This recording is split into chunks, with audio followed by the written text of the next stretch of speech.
बेटी घर पर अकेली है, मेरे बिना नहीं रहती। बेटी का नाम क्या है? मीरा। ये देखो।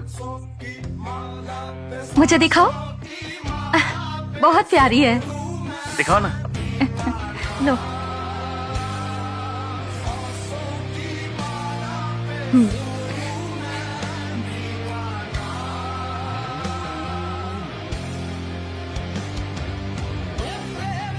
इसीलिए कह रही हूँ भाई, सही वक्त पर शादी कर लेते तो तुम्हारे भी बच्चे होते।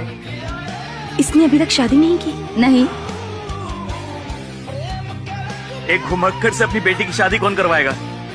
तुमने अभी तक शादी क्यों नहीं की? वो मेरा नहीं भी तो क्या हुआ, मुझे उसकी खुशियाँ अजीज हैं। वो मेरा नहीं भी तो क्या हुआ, मुझे उसकी खुशियाँ अजीज हैं। उसे पहली बेटी अता हुई, मेरा घर खिलौनों से भर गया।